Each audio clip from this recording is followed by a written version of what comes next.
चलिए तो स्टार्ट करते हैं। यहाँ पर आपका क्वेश्चन दिया गया है निम्नलिखित में से किस ग्रंथ से हमें भारत और इटली के बीच होने वाले व्यापार की जानकारी मिलती है। तो बताइएगा कि यहाँ पर जो भारत और इटली के बीच होने वाले जो व्यापार, इसकी जानकारी जो मिलती है हमें कहाँ से मिलती है। चलिए बहुत अच्छे, मतलब कठिन से कठिन क्वेश्चन का जवाब आप लोगों ने बहुत ही आसानी से दे दिया है।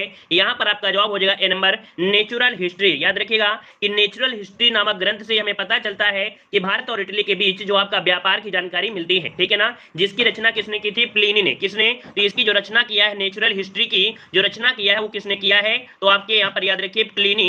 इसको भी आप नोट कर लीजिएगा, ठीक है। आगे बढ़ते हैं, क्वेश्चन दिया है कि आपसे निम्नलिखित में से कौन महमूद गजनवी के दरबारी से या दरबार से संबंधित था। तो ये बताइए महमूद गजनवी के दरबार से संबंधित इनमें कौन सा था, उतवी, फिरदौसी, अलबरूनी या सभी। यहाँ पर जवाब देना है, क्या हो जाएगा, याद रखिएगा। यहाँ पर देखा पूछा गया है महमूद गजनवी के दरबारी, और दरबार में कह सकते हैं इतिहासकार भी थे, और आपके यहाँ पर कह सकते हैं कि एक प्रकार से आपके विद्वान भी थे, है ना। तो यहाँ पर जो ऑप्शन डी है ये सभी अर्थात उतवी भी थे, फिरदौसी भी थे और अलबरूनी, ये आपके सभी यहाँ पर थे, ठीक है ना। यहाँ पर उतवी से क्वेश्चन आपका बनता है, तो उतवी भी आप कह सकते हैं तारीख यामनी नामक कह सकते हैं एक पुस्तक इन्होंने लिखा है, ठीक है ना। वहीं पर आपकी फिरदौसी ने क्या लिखा है, शाह नामक किसने लिखा है, फिरदौसी ने लिखा है। और अलबरूनी ने क्या लिखा है, तो आपकी किताबुल हिंद नामक पुस्तक लिखी है। तो यहाँ पर ऑप्शन आपका डी हो जाएगा। अगला क्वेश्चन दिया गया है कि 20 जून 1756 को ब्लैक होल घटना निम्नलिखित में से किसके शासनकाल में घटित हुई थी।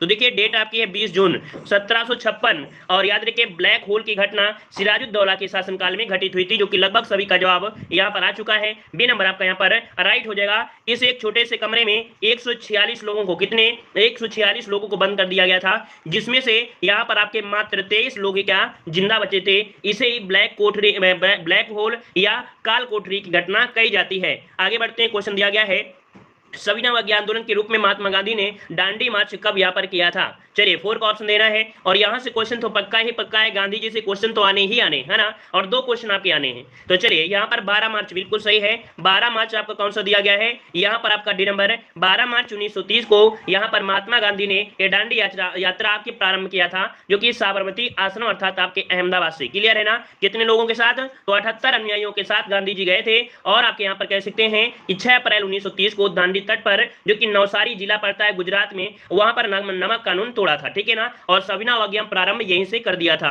आगे बढ़ते हैं, क्वेश्चन दिया है कि महावीर स्वामी का प्रथम शिष्य इनमें से कौन था।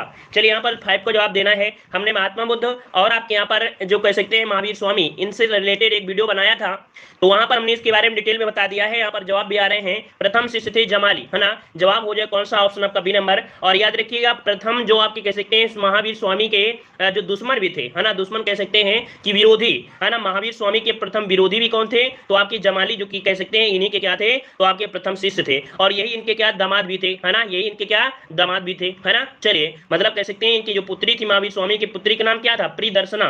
प्रियदर्शना के साथ इनका विवाह हुआ था, है ना। और यहाँ पर आते हैं अगले क्वेश्चन को, और क्वेश्चन आपसे अगला पूछा गया है निम्नलिखित में से कौन से राष्ट्रीय नेता property and un British rule India के लेखक आपके हैं। यहाँ पर देख सकते हैं property and un British rule India के लेखक पूछा गया है।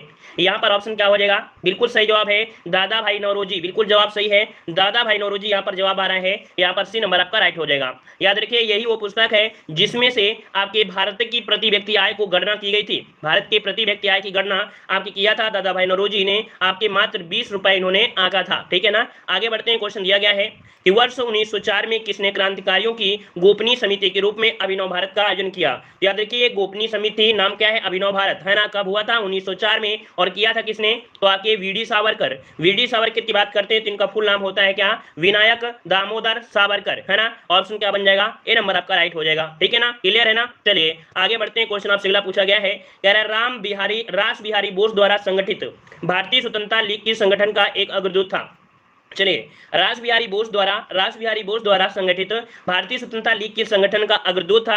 यहाँ पर आपका जवाब क्या बनेगा 8 नंबर में, तो आपका भी भारतीय राष्ट्रीय फौज, है ना। क्या, भारतीय राष्ट्रीय फौज आपका जवाब हो जाएगा, भारतीय फौज आपका जवाब राइट हो जाएगा, है ना। और यही बाद में क्या हुआ कि आपके 4 जुलाई 1943 को रास बिहारी बोस ने इंडियन इंडिपेंडेंस लीग की यहाँ पर आजाद हिंद फौज का नाम यहाँ पर कर दिया, जो कि सुभाष चंद्र बोस को सौंप दी गई थी, ठीक है। आगे बढ़ते हैं, क्वेश्चन दिया गया है कि अंग्रेजों के विरुद्ध खान अब्दुल गफ्फार खान द्वारा प्रारंभ किए गए आंदोलन का नाम क्या था? तो ये भी क्वेश्चन आपका अच्छा है, याद रखिएगा। ये अंग्रेजों के विरुद्ध आपका था, जो कि खान अब्दुल गफ्फार द्वारा प्रारंभ किया था। इसका नाम क्या है?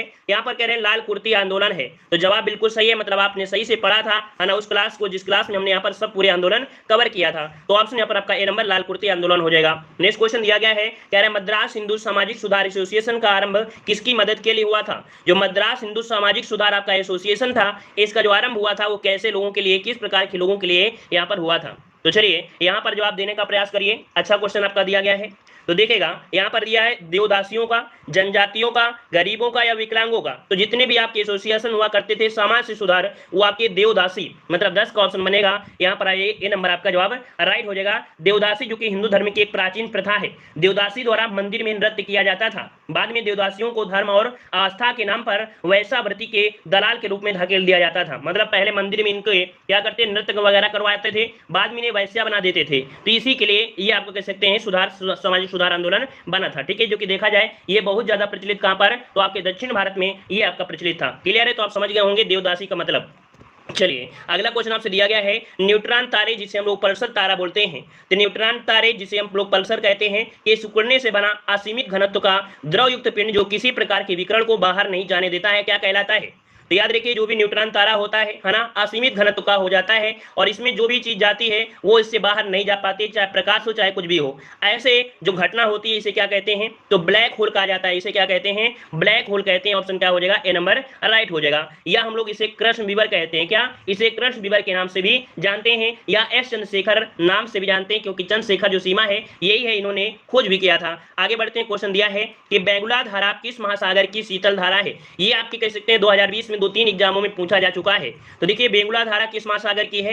ये आपके अंध महासागर की है। कौन से अंध महासागर? अंध महासागर मतलब होता है अटलांटिक महासागर, और अटलांटिक महासागर भी आपका 2 पार्ट में आपका डिवाइड है, उत्तरी अटलांटिक और आपका दक्षिणी अटलांटिक। तो इनमें से जो आपका दक्षिण अटलांटिक महासागर है, जिसे हम लोग अंध महासागर कहते हैं, यहाँ पर आपके ठंडी जलधारा। तो आपका जवाब क्या हो जाएगा? दक्षिण अटलांटिक महासागर आपका जवाब राइट हो जाएगा। क्लियर है ना? यह अफ्रीका के पास आपका पड़ता है। आगे बढ़ते हैं, क्वेश्चन दिया गया है कि मशरूम चट्टान निम्नलिखित में से किससे संबंधित है? मशरूम चट्टान निम्नलिखित में से किससे संबंधित है? तो आपके मरुस्थलीय स्थलाकृति से, है ना, ये मरुस्थलीय स्थलाकृति से संबंधित है आपकी मशरूम जो आपका दिया गया चट्टान। ठीक है, मतलब कह सकते हैं अपनी लैंग्वेज में बताया जाए तो पवन द्वारा कह सकते हैं मरुस्थल से खड़ी चट्टान के निचले भाग के जो अधिक अपर्दन हो जाता है उसे बोलते हैं छतरीनुमा। आपने देखा होगा कभी जहां पर बालू काफी ज्यादा मात्रा में बिछी हो, है ना, फिर क्या होती है इसकी बालू उड़ती रहती है और एक ऐसी आकृति आपकी कुछ आपकी बन जाती है, ऐसे यहाँ किनारे की बालू उड़ जाती है तो एक छतरीनुमा बन जाती है, उसे बोल देते हैं मशरूम चट्टान। ठीक है ना, यहाँ पर कोई मशरूम नहीं है बल्कि एक आकृति बन जाती है मशरूम, या कह सकते हैं छत्रक जैसी। क्लियर है?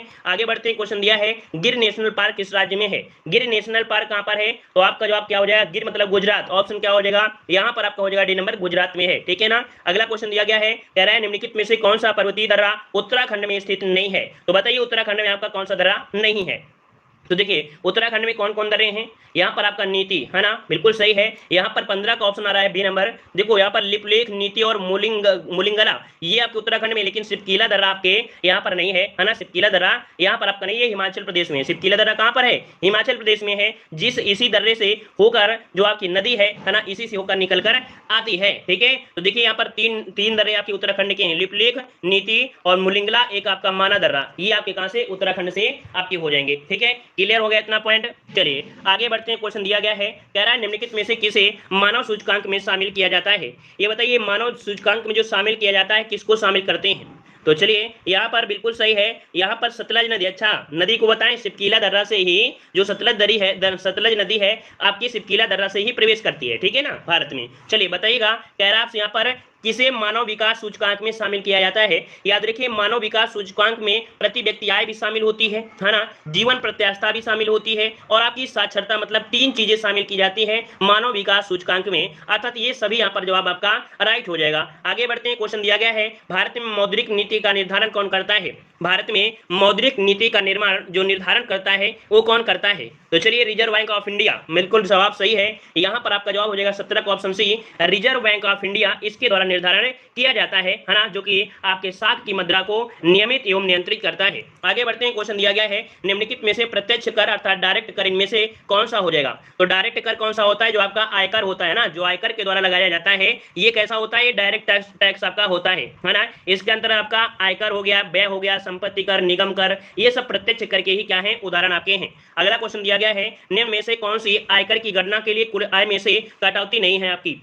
तो देखिए कह रहे हैं निम्न में से कौन सी आयकर की गणना के लिए कुल आय में से कटौती आपकी नहीं है, कुल आय में से कटौती नहीं है। तो देखो शिक्षा ऋण पर जो आपका ब्याज है, स्वास्थ्य बीमा प्रीमियम भुगतान है, आवास ऋण पर ब्याज, ये ठीक है। लेकिन यहाँ पर जो दिया है व्यक्तिगत ऋण पर ब्याज, ये इसके अंदर आपका नहीं आता है। मतलब देखा जाए आयकर की गणना की कुल आय में से कटौती नहीं है किसमें, तो व्यक्तिगत ऋण पर जो आपका ब्याज होता है, तो ऑप्शन बनेगा डी नंबर। इकोनॉमिक्स का क्वेश्चन आपका है। और अगला क्वेश्चन दिया गया है निम्न में से कौन सा बैंकों के राष्ट्रीयकरण का लक्ष्य नहीं है। देखो बैंकों का राष्ट्रीयकरण किया गया, यहाँ पर पहले बैंकों के यहाँ पर देखो 14 किए गए थे, फिर यहाँ पर आपके और बैंक आपके किए गए है ना, और इसके बाद यहाँ पर काफी बैंक हो गए। लेकिन अब क्या है, तो आप कहोगे कि 12 ही राष्ट्रीयकृत बैंक बचे हैं। कितने, अब वर्तमान में आपके 12 ही राष्ट्रीयकृत बैंक हैं। आप लोग यहाँ पर 20, 19 वगैरह मत लगाइएगा, ठीक है, मात्र 12 लगाना है। तो ये बताइए राष्ट्रीयकरण का लक्ष्य इनमें से क्या नहीं है। तो देखिएगा यहाँ पर जो दिया है शाखाओं का असीमित विस्तार, ये तो ठीक आपका है। बैंकिंग कारोबार का संकेंद्रण, भाई बैंकिंग कारोबार का अगर संकेंद्रण कर देंगे, कमी कर देंगे, तो भैया क्या मतलब है, क्या ये आपका राष्ट्रीयकरण मतलब ये होगा क्या कि बैंकों कारोबार को कम कर दिया जाए, ऐसा तो नहीं है।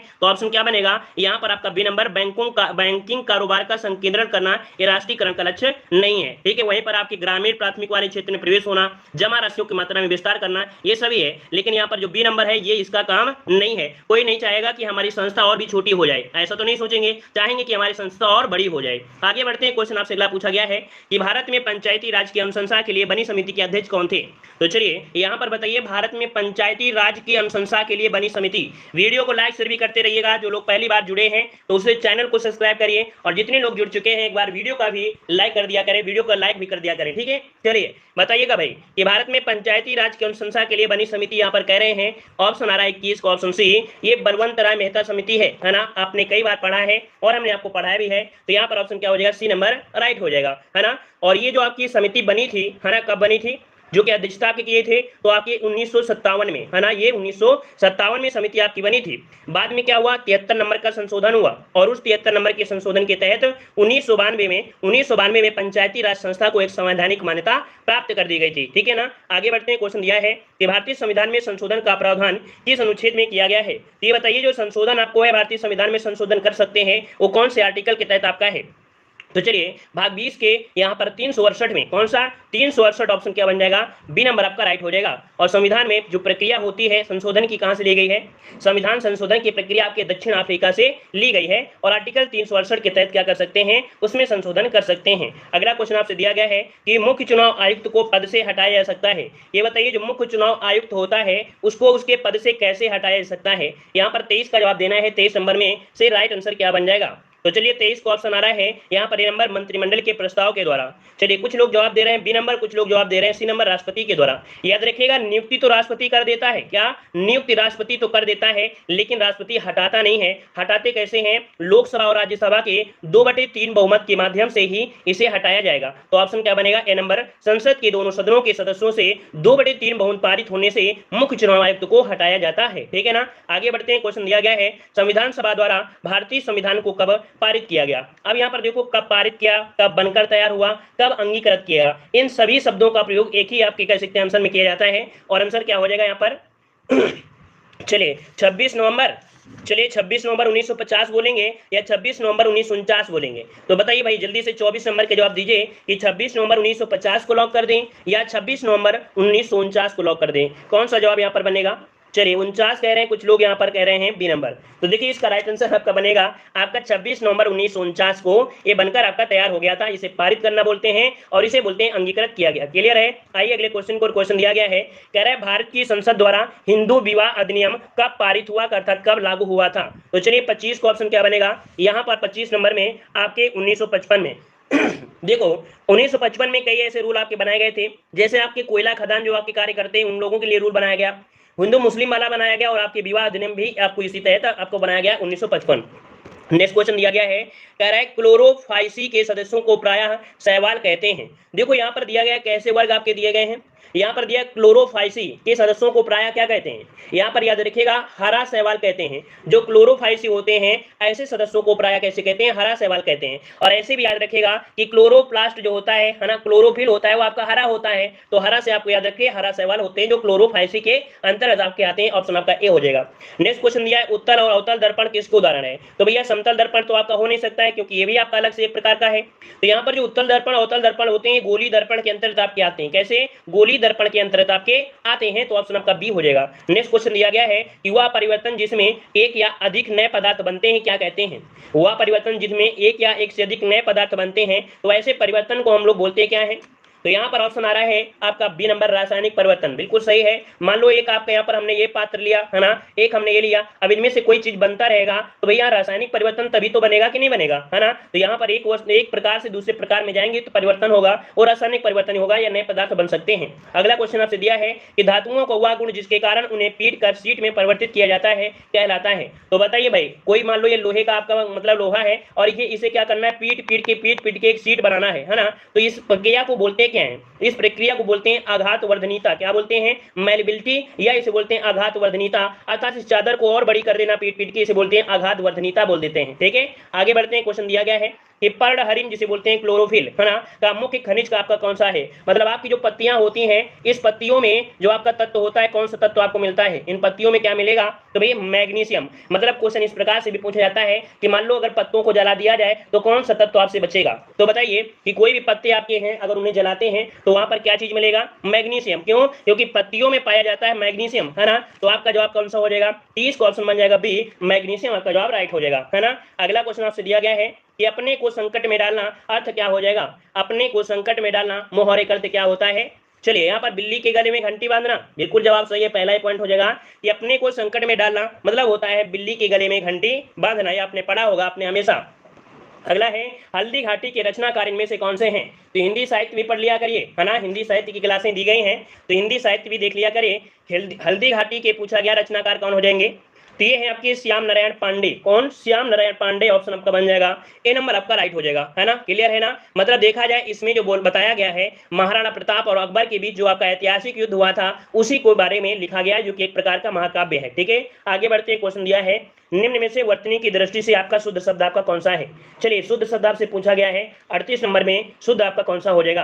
देखो यहाँ पर दिया है अधिकार दिया है ना, क्या दिया है, अधिकार दिया है, तो भैया अधिकार होगा या अधिकार होगा, क्या बनेगा, तो यहाँ पर छोटी धी होगा ना, धा में जो मात्रा लगेगी छोटी ही लगेगा। यहाँ पर अनुसरण लिखा है और अनुसरण में ये जो आपका सा है ना इसकी जगह ये वाला सा प्रयोग होता है। यहाँ पर आपका आगामी होता है मतलब आ में बड़ा होगा, मतलब आपका जवाब हो जाएगा सी। जो अध्ययन लिखा है अध्ययन, ये बिल्कुल जवाब यहाँ पर आपका सही लिखा गया है। क्लियर हो गया है, आगे बढ़ते हैं। क्वेश्चन दिया गया है कृत्रिम निम्न में से किसका विलोम होता है। जब कोई चीज आपकी कृत्रिम है, मतलब कृत्रिम मतलब होता है नकली या बोल सकते हैं बनावटी, है ना, क्योंकि ऑप्शन किसी प्रकार से हो सकता है, घुमा सकता है। बनावटी जैसे कृत्रिम होता है, कृत्रिम मतलब होता है बनावटी, जैसे हम लोग बनाते हैं, और उस बोलते हैं फोटोकॉपी, कह सकते हैं नकली। तो भाई नकली है तो उसका ओरिजिनल क्या होता है, जैसे प्राकृतिक, है ना, तो ऑप्शन क्या हो जाएगा यहाँ पर डी हो जाएगा, प्राकृतिक हो जाएगा। जैसे कोई पत्ता होता है हरा, हम लोग करते हैं कलर लेते हैं, ये कृत्रिम होता है, लेकिन वह नेचुरल जो आपका पत्ता होता है वास्तविक होता है, आपका प्राकृतिक होता है ना, तो आपका जवाब हो जाएगा डी नंबर। नेक्स्ट क्वेश्चन दिया है अनिल और अनल का सही अर्थ आपका कौन सा हो जाएगा। देखो अनिल का मतलब क्या होता है, अनल का मतलब क्या होता है, आपने बहुत पहले से पढ़ रखा है ना। यहाँ पर देख सकते हैं अनिल मतलब क्या होता है, वायु होती है, क्या वायु होती है, और अनल मतलब होता है यहाँ पर अग्नि होता है। मतलब आपका जवाब यहाँ पर जो बना है वो पहला ही ऑप्शन यहाँ पर बिल्कुल राइट लिखा गया है। आगे बढ़ते हैं, क्वेश्चन आपसे अगला क्वेश्चन दिया गया है, कह रहा आपसे कि इजराइल में नए प्रधानमंत्री के रूप में किसने शपथ ली है जो पूर्व में प्रधानमंत्री बेंजामिन नेतन्याहू का स्थान लेंगे। तो बताइएगा कि यहाँ पर इजराइल के जो नए प्रधानमंत्री हैं वो आपके कौन, मतलब जिन्होंने शपथ यहाँ पर लिया है। तो चलिए क्या उनका ऑप्शन बन जाएगा बी नंबर, ये आपके हैं नाफ्ताली बेनेट। कौन है, नाफ्ताली बेनेट हैं, जो कि पूर्व प्रधानमंत्री बेंजामिन नेतन्याहू का स्थान लेने वाले हैं। यहाँ पर ऑप्शन क्या हो जाएगा बी नंबर राइट हो जाएगा, नोट कर लीजिएगा। नेक्स्ट क्वेश्चन दिया है कि फ्रेंच ओपन 2021 के पुरुष एकल के खिताब जीतने वाला खिलाड़ी कौन है जिसने 19वां ग्रैंड स्लैम खिताब जीता है। काफी अच्छा क्वेश्चन है, ये अपनी लाइफ का 19वां ग्रैंड स्लैम खिताब इसने जीता है। नाम क्या है? तो 52 नंबर में ऑप्शन आपका ये हो जाएगा नोवाक जोकोविच। कौन है? तो नोवाक जोकोविच है, ऑप्शन आपका ए नंबर। ये 19वां ग्रैंड स्लैम खिताब जीता है। अगला क्वेश्चन दिया गया है कि फ्रेंच ओपन 2021 का महिला एकल खिताब किसने जीता है। तो चलिए बताइएगा 53 नंबर में, इसको भी हमने आपको बताया था, ये है आपकी बारबोरा क्रिजिकोवा। कौन सी है? तो आपके यहाँ पर 53 का ऑप्शन बनेगा सी। ये आपकी है महिला एकल खिताब जीता है बारबोरा क्रिजिकोवा, ये ऑप्शन राइट हो जाएगा यहाँ पर आपका सी नंबर। नेक्स्ट क्वेश्चन दिया गया है, कह रहा आपसे यहाँ पर हाल ही में पोलैंड ओपन में किस भारतीय महिला पहलवान ने 53 किलोग्राम वर्ग में स्वर्ण पदक जीता है।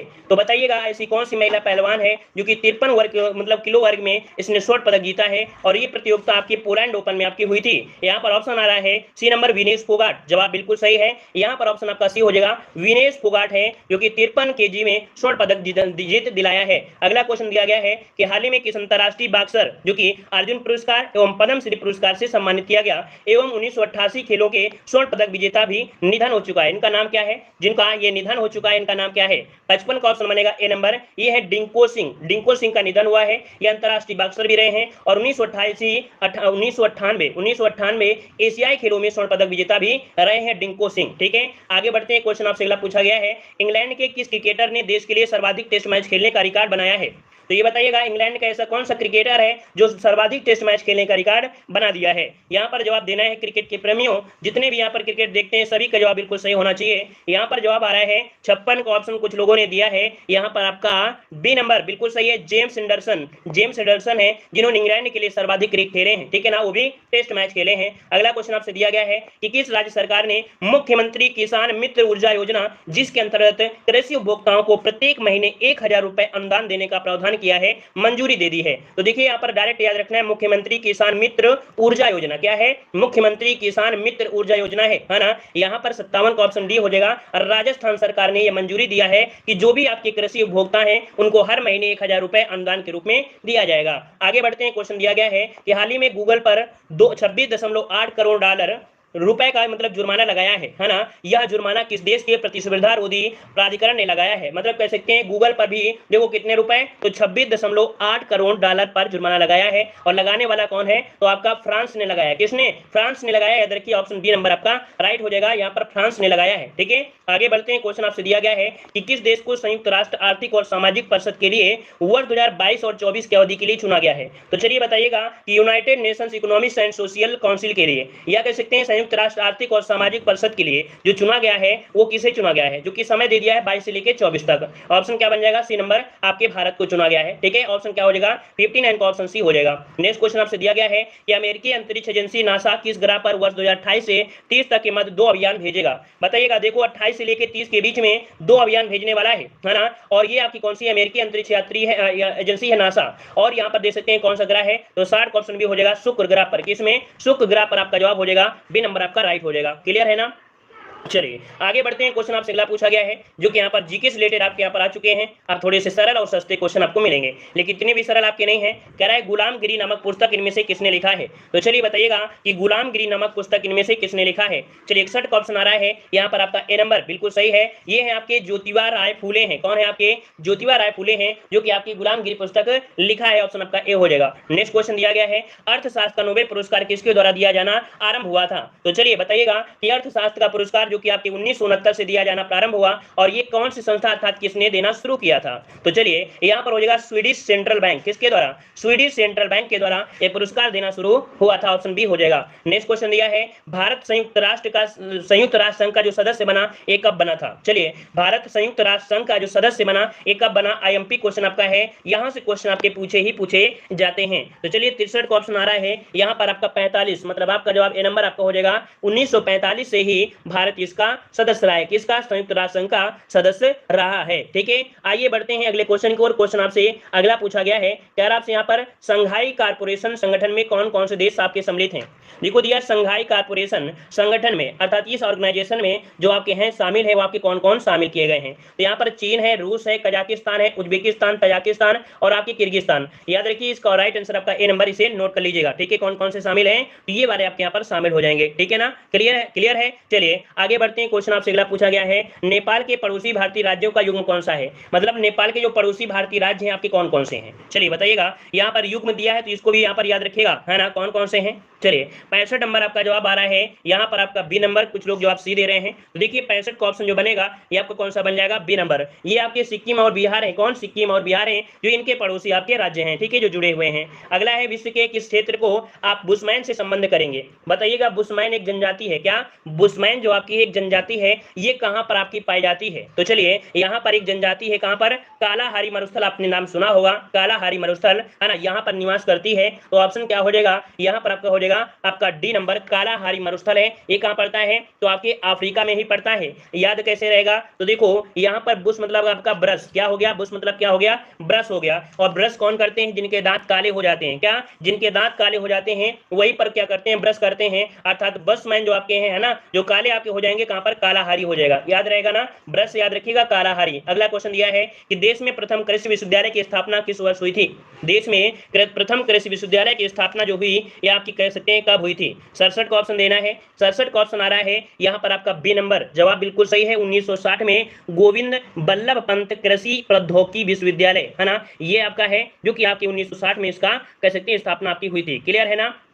चलिए आगे बढ़ते हैं, क्वेश्चन आपसे अगला पूछा गया है, राष्ट्रीय खेल दिवस कब मनाया जाता है? राष्ट्रीय खेल दिवस कब मनाते हैं? आप सभी को पता होगा, ये भारत में राष्ट्रीय खेल मनाते हैं 29 अगस्त को, क्योंकि आपके जो हॉकी के जादूगर थे, आपके कौन हॉकी के जादूगर आपके थे, तो कौन से थे आपको जल्दी बताइएगा?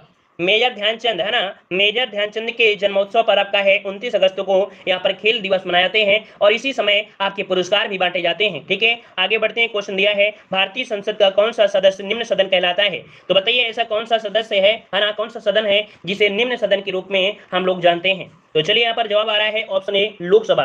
याद रखिए लोकसभा है, ये क्या है? आपकी निम्न सदन है, और जो राज्यसभा है वो आपकी उच्च सदन होती है ना। तो चलिए अगला क्वेश्चन आपसे दिया गया है, किस भारतीय राज्य को 5 नदियों की भूमि कहा जाता है? किस राज्य को 5 नदियों की भूमि कहा जाता है? यहाँ पर जो आपका 70 है, इसका राइट आंसर इनमें से क्या हो जाएगा? तो चलिए 70 का जवाब भी यहाँ पर काफी लोगों ने दिया है। यहाँ पर ऑप्शन आ रहा है पंजाब। तो भाई इसमें कहने वाली कोई बात नहीं है, सभी को पता है कि आपके पंजाब को ही 5 नदियों का भूमि कहा जाता है। यहाँ पर कौन कौन सी नदियां हैं? ब्यास नदी, सतलज नदी, रावी, चेनाब और आपकी झेलम, है ना, इस नदियों का क्षेत्र आपको मिलता है। ऑप्शन आपका बी हो जाएगा। और अगला क्वेश्चन आपसे दिया गया है, यहाँ पर आपको दिया गया है गद्यांश, और गद्यांश में देख सकते हैं काफी अच्छा गद्यांश है। यहाँ पर आज कुछ आपको सीखने को मिलने वाला है। कह रहे मैंने एक विकलांग बालक को पैर से लिखते देखा, है ना, जो कि मैं दंग रह गया। भगवान की लीला भी विचित्र है, साहसी, आत्मविश्वासी और जीवत स्वभाव के विकलांग तो हमें हतप्रभा बना देते हैं। समाज में कुछ विकलांग तो अपने हथियार डाल देते हैं तथा दूसरों के प्रति आश्रित रहकर जीवन जीते हैं।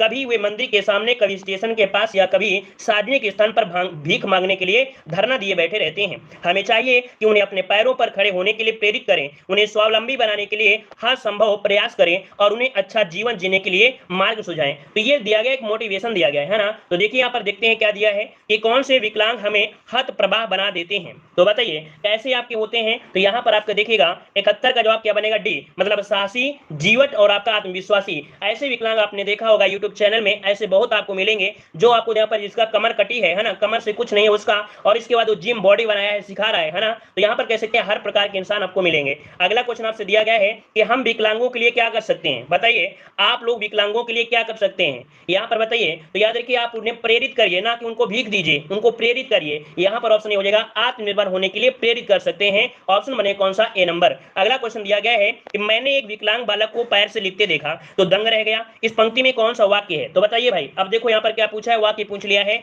गद्यांश में है और आपको यहाँ पर वाक्य पूछा है। तो देखो दिया मैंने एक विकलांग बालक को पैर से लिखते देखा, तो और तो का प्रयोग कहाँ होता है? याद आ गया? तो का प्रयोग जो होता है आपके मिश्र वाक्य में हो जाएगा। ऑप्शन बन जाएगा ए नंबर, राइट हो जाएगा। ठीक है ना, जैसे तो होता है, जो होता है, मतलब आपके संबंध को जो दर्शाता है, संबंध को हमेशा मिश्र वाक्य आपका होता है। अगला क्वेश्चन दिया है कि कुछ विकलांग कहां कहां धरना दिए बैठते हैं। तो देखिएगा कि बहुत ऐसे आपके विकलांग होते हैं, कुछ मंदिर के पास, कुछ स्टेशन के पास, कुछ सार्वजनिक स्थान जैसे मंदिर होते हैं, अर्थात सभी जगह का हो जाएगा उपयुक्त सभी हो जाएगा। यहाँ पर देखो दिया है इसका गद्यांश क्या है, आपने अच्छे से पढ़ा, आपने गद्यांश को लगाया। अब बताइएगा कि इसमें से जो दिया गया है क्या शीर्षक है, इसमें क्या बताया गया, किस पर फोकस किया गया है। तो चलिए 75 का ऑप्शन क्या बनेगा? यहाँ पर ये हो जाएगा आत्मविश्वास सबसे बड़ी बात होती है व्यक्ति की जीवन की आत्मविश्वास होती है। अगर आत्मविश्वास के साथ करता है वो कुछ भी कर सकता है ना, चाहे वो लंगड़ा हो चाहे कुछ भी हो। यहाँ पर ऑप्शन आपका ए हो जाएगा। और अगला गद्यांश में जो दिया है वो आधुनिक समाज के बारे में दिया गया है। तो चलिए हम लोग आधुनिक समाज को भी यहाँ पर सॉल्व कर लेते हैं। बस पढ़ना है, कुछ सीखना है गद्यांश से। देखो यहाँ पर क्या होता है, गद्यांश में कुछ आपको सीखना होता है, ठीक है ना। तो चलिए कह रहा है आधुनिक मानव समाज में एक ओर विज्ञान को भी चकित कर देने वाली उपलब्धियों से निरंतर सभ्यता का विकास हो रहा है, तो दूसरी ओर मानव मूल्यों का ह्रास होने से समस्या उत्तरोत्तर गूढ़ होती जा रही है। अनेक सामाजिक और आर्थिक समस्याओं का शिकार आज का मनुष्य विवेक और ईमानदारी को त्याग कर भौतिक स्तर से ऊंचा उठने का प्रयत्न कर रहा है। वह सफलता पाने की लालसा में उचित और अनुचित की चिंता नहीं करता है, उसे तो बस साध्य को पाने की प्रबल इच्छा रहती है। ऐश्वर्य की प्राप्ति के लिए वह भयंकर अपराध करने में भी संकोच नहीं करता है। वह इनके नित नए नए रूपों की खोज करने में अपनी बुद्धि का अव्यय कर रहा है। आज हमारे सामने यह प्रमुख समस्या है कि इस अपराध प्रवृत्ति पर किस प्रकार रोक लगाई जाए। सदाचार, कर्तव्य परायणता, त्याग और नैतिक मूल्यों को तिलांजलि देकर समाज के सुख की कामना करना स्वप्न मात्र है। यहाँ पर देखो दिया गया किसके बारे में, तो देखिएगा दिया गया पहला क्वेश्चन, नैतिक मूल्य क्या है। नैतिक, देखो नैतिक शिक्षा आपने सामान्य ज्ञान पढ़ा होगा जो कि आपके नैतिक के बारे में ज्ञान कराता है। तो देखिए 76 का ऑप्शन क्या बनेगा, यहाँ पर दिया है सदाचार, कर्तव्य परायणता और त्याग। यही होता है व्यक्ति का सबसे पहला कर्तव्य होता है, सदाचार, कर्तव्य परायणता और त्याग, ठीक है ना। अगला क्वेश्चन दिया है मनुष्य आज किन किन समस्याओं का शिकार हो रहा है। तो मनुष्य आज जो शिकार हो रहा है कैसी समस्याओं को, जो सामाजिक समस्या है और आर्थिक समस्या है। सबसे बड़ी समस्या है आर्थिक समस्या, तो ऑप्शन क्या हो जाएगा, बी नंबर। अगला क्वेश्चन दिया गया है, कह रहा आपसे यहाँ पर कह रहे आधुनिक मनुष्य की प्रबल इच्छा क्या रहती है। आधुनिक मनुष्य की प्रबल इच्छा क्या रहती है, तो यहाँ पर क्या इच्छा होगा, विकास करना क्या होता है, इसे इच्छा कभी नहीं होती है। अगर ऐसी इच्छा हो तो सब लोग अच्छे से आगे निकल सकते हैं। इनकी होती है साध्य को पाना, मतलब अपने लक्ष्य को पाना। मतलब जैसे कि मान लीजिए कोई व्यक्ति है, अगर उसको चाहिए आईफोन, क्या चाहिए उसे, आईफोन चाहिए, तो ये नहीं सोचेगा कि मैं मेहनत करके इसे लूं या किसी प्रकार से। तो याद रखिए वो चाहता है चाहे मैं क्राइम कर लूं, किसी को किडनैप कर लूं, किसी को कुछ भी कर लूं, तो वो चाहता है कि अपने साक्ष्य को बहुत ही जल्दी से पा जाऊं, है ना। तो वही होता है साध्य को पाना। और अगला क्वेश्चन दिया है कि भौतिक स्तर से ऊंचा उठने के लिए मनुष्य क्या कर रहा है। अपने भौतिक, अपनी सुख शांति, अपने ऐशो आराम के लिए मनुष्य आज क्या कर रहा है, तो यहाँ पर कह सकते हैं विवेक और ईमानदारी को त्याग कर यहाँ पर क्राइम की ओर बढ़ रहा है। तो ऑप्शन क्या हो जाएगा, सी नंबर आपका राइट हो जाएगा। और अगला क्वेश्चन आपसे दिया है कि किन चीजों को त्याग कर मनुष्य के सुख की कामना करना व्यर्थ है। तो देखिएगा कह रहे किन चीजों को त्याग कर समाज के सुख की कामना करना व्यर्थ है। तो कैसे, यहाँ पर नैतिक मूल्य, नैतिक मूल्य को त्याग कर समाज के सुख की कामना करना व्यर्थ है। तो ऑप्शन आपका ए नंबर राइट हो जाएगा। इस प्रकार से आज के गद्यांश में मतलब आपने कुछ सीखने को मिला, है ना, कुछ सीखने को भी मिला है और कह सकते हैं कि आपने अच्छे। तो जो आज के लिए इतना ही। सभी लोग भाई वीडियो को लाइक करिएगा, जितने लोग जुड़े रहे हैं तो वीडियो को लाइक करें, चैनल को सब्सक्राइब करें। जय हिंद, वंदे मातरम।